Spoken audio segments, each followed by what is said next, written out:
ہمیں اللہ تعالیٰ نے اپنی زندگی میں ایک مرتبہ پھر یہ رمضان کا موقع عطا فرمایا. یہ ہمارے لیے ایک اور گولڈن چانس ہے. اللہ تعالیٰ چاہتے ہیں کہ میرے بندو، جو غلطیاں تم کر بیٹھے تم دنیا میں ہی بخشوا لو، تاکہ قیامت کے دن تمہارے آقا کے سامنے تمہارے گناہوں کو نہ کھولا جائے. تو آپ سوچئے یہ اللہ کا کتنا بڑا انعام ہے ہمارے اوپر. تو ہمیں چاہیے کہ ہم سچی توبہ کر کے اپنے سب گناہوں کی معافی کروا لیں، تاکہ قیامت کے دن گناہ وہ نام اعمال میں گناہ لکھے ہوئے ہی نہ ہوں، اللہ ان کو نیکیوں میں شامل فرما دے، تبدیل فرما دے. چنانچہ حدیث پاک میں آتا ہے، ایک مرتبہ نبی علیہ السلام نے دعا مانگی، یا اللہ میری امت کا حساب قیامت کے دن مجھے لینے کے لیے حق دے دے.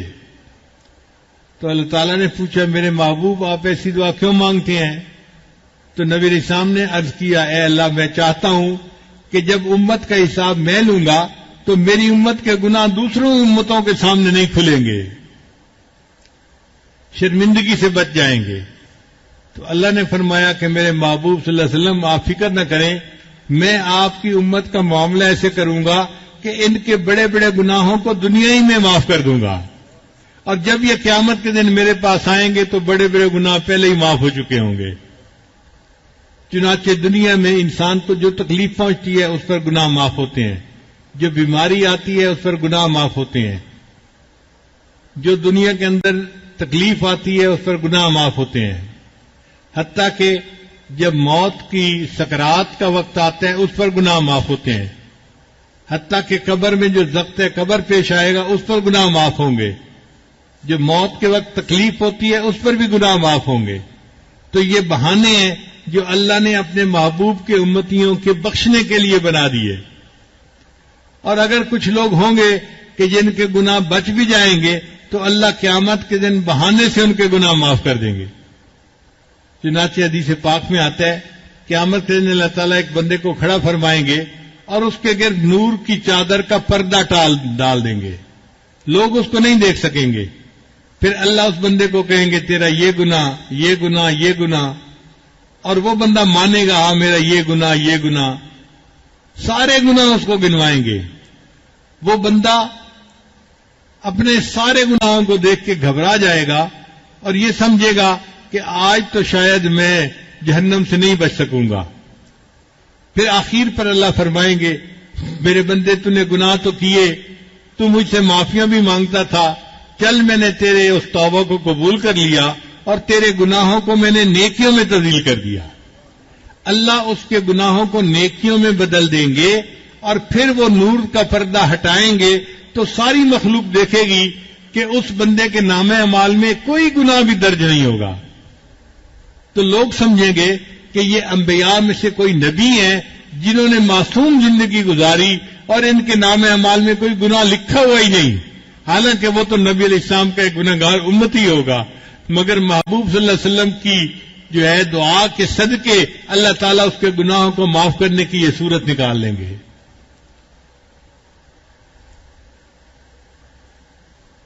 ہم بھی یہی دعا کرتے ہیں کہ اے اللہ ہم آپ کے گناہگار بندے ہیں، آپ ہم پر رحمت کی نظر فرما دیجیے، ہمارے سب گناہوں کو معاف فرما دیجیے اور قیامت کے ان کی ذلت سے اللہ ہمیں محفوظ فرما دیجیے. کتنی عجیب بات ہے، ہم سے تو دو بندوں کے سامنے کی ذلت برداشت نہیں ہوتی، قیامت کے دن تو ساری مخلوق کے سامنے کی ذلت ہوگی. قیامت کے دن تو انبیاء بھی دیکھیں گے، اولیاء بھی دیکھیں گے، اور شاگرد کے عمل استاد دیکھیں گے اور استاد کے عمل شاگرد دیکھیں گے. آپ سوچئے آج اگر کسی ماں کو کہہ دیا جائے کہ میری بندی بتا، یا تو ہم تیری زندگی کے سارے حالات تیری اولاد کے سامنے کھولتے ہیں یا پھر تو خود ہی جہنم میں چلی جا، تو میرا تو خیال ہے کہ وہ عورت رو کے یہی کہے گی کہ یا اللہ میری زندگی کی تفصیل میری اولاد کے سامنے نہ کھول دینا، مجھے رسوا نہ کر دینا، میں خود ہی جہنم میں چلی جاتی ہوں. تو آج گناہوں سے معافی مانگنا آسان ہے، اللہ تعالی ہم پر رحمت کی نظر فرمائے اور ہمیں اللہ تعالیٰ قیامت دن کی ذلت اور رسوائی سے محفوظ فرمائے اور اس دن ہمیں اپنے محبوب صلی اللہ علیہ وسلم کے سامنے عزت کا وقت نصیب فرمائے۔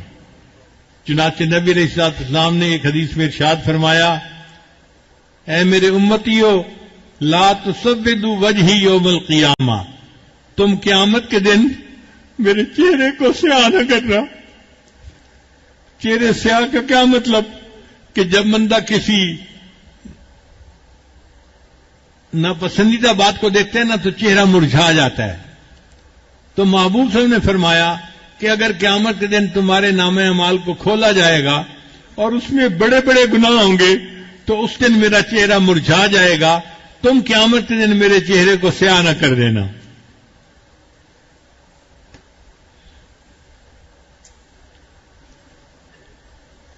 اب ہمارے پاس ایک ہی صورت باقی ہے کہ یا اللہ جو زندگی گزر چکی وہ تو گزر چکی، اب ایک ہی معاملہ ہے کہ مبارک مہینہ ہے رحمت کا اور اس میں بھی عتق من النار کا عشرہ ہے۔